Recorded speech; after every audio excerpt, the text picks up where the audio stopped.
pekerjaan yang berat menjadi lebih ringan. Oke, pekerjaan berat menjadi lebih ringan karena kita saling bekerja Sama. Oke. Di sini Bu Guru punya perumpamaan. Bu Guru punya satu lidi buat menyapu halaman sekolah. Satu lidi. Tapi misalnya kalau misalnya Bu Guru punya 100 lidi terus dijadiin satu, bisa nggak? Untuk menyapu halaman sekolah.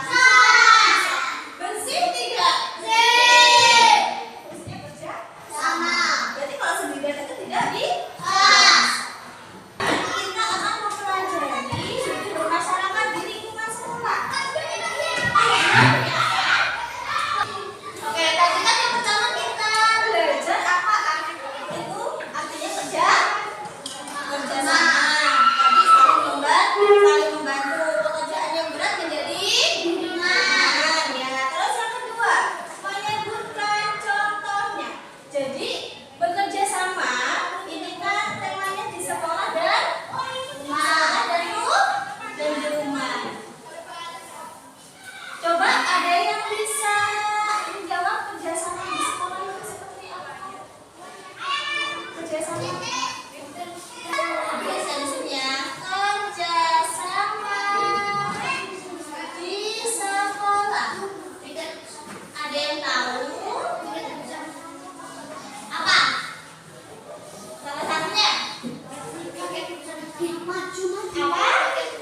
Iya, piket bersama-sama. Misal Laura piketnya sendiri, kira-kira sanggup tidak? Kira-kira sanggup tidak? Tidak, makanya diperlukan kerja sama. Piket membersihkan sekolah. Terus yang kedua, apa lagi? Ada yang tahu? Mengerjakan tugas. Tugas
belajar terus. Maksudnya kalau di sekolah gak ada istirahat, kamu gak kayak gitu? Berarti sekolah dan wajib kalian dapatkan main, tapi bermainnya itu harus ada waktu. Setelah apa, Justin? Setelah belajar. Iya, setelah belajar. Sampai sini? Ada yang mau ditanyakan? Ya, sudah paham.